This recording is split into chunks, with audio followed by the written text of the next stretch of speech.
नमस्ते। कभी सोचा है कि अकाउंटिंग में ये डेबिट और क्रेडिट का चक्कर क्या है? मतलब ये कई लोगों के लिए एक पहेली जैसा है ना? पर आज हम इसे 3 बहुत ही आसान गोल्डन रूल्स के साथ सुलझाने वाले हैं। तो चलिए शुरू करते हैं। देखिए, अगर डेबिट और क्रेडिट को लेके हमेशा कंफ्यूजन होती है, तो कोई टेंशन की बात नहीं है।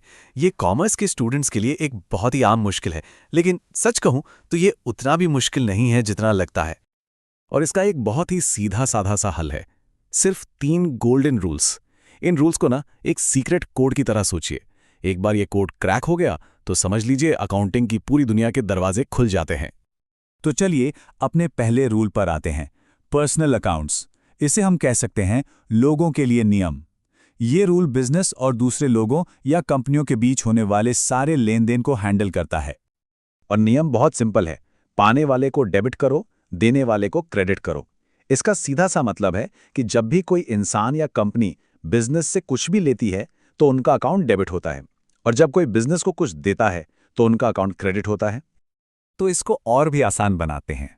सोचिए, जब कोई व्यक्ति बिजनेस को कुछ देता है, चाहे वो पैसा हो या कोई सामान, तो वो देने वाला यानी गिवर होता है और हम उसे क्रेडिट करते हैं। और ठीक इसका उल्टा, जब कोई बिजनेस से कुछ लेता है तो वो पाने वाला यानी रिसीवर होता है और हम उसे डेबिट कर देते हैं। चलिए एक उदाहरण देखते हैं। मान लीजिए बिजनेस ने राम को 10,000 रुपए दिए। अब इस लेन देन में राम पैसे ले रहा है ना? तो वो हुआ पाने वाला। तो हमारे रूल के हिसाब से हम राम के अकाउंट को डेबिट करेंगे। अब कैश का क्या हुआ, वो हम अगले रूल में देखेंगे। अभी के लिए बस इतना याद रखिए, पाने वाले को डेबिट करना है। तो पहला रूल था लोगों के बारे में। अब आते हैं दूसरे रूल पर। रियल अकाउंट्स यानी चीजों के लिए नियम। ये उन सभी एसेट्स या संपत्तियों से जुड़ा है जो बिजनेस के पास होती हैं, जैसे कि कैश, मशीन, बिल्डिंग, कुछ भी। और ये रूल तो और भी आसान है। जो आता है उसे डेबिट करो, जो जाता है उसे क्रेडिट करो।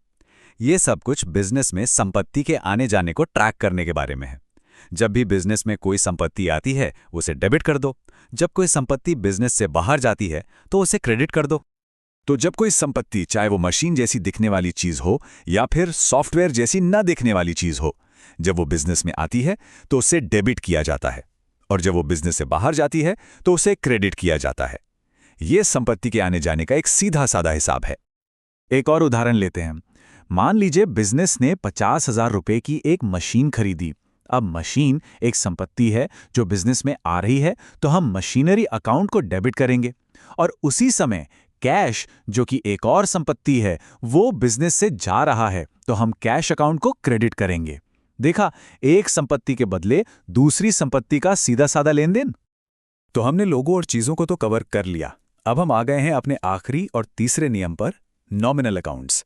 इसे हम बिजनेस की एक्टिविटी का रूल कह सकते हैं। इसका लेना देना बिजनेस के नतीजों से है, यानी कि कमाई, खर्चे और मुनाफा। और हमारा आखिरी नियम है, सारे खर्चों और नुकसान को डेबिट करो, सारी आमदनी और फायदे को क्रेडिट करो।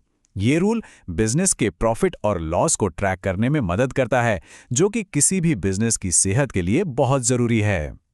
इसके पीछे का लॉजिक बिजनेस की पूंजी से जुड़ा है।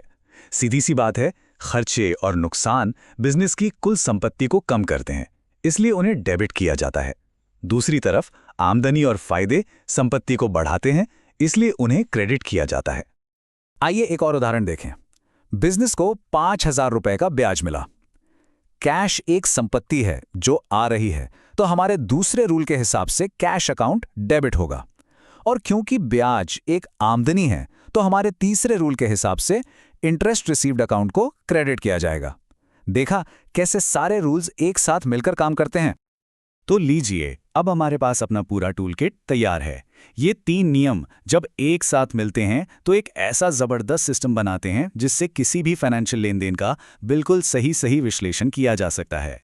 तो चलिए इन 3 जबरदस्त नियमों को फटाफट दोहराते हैं।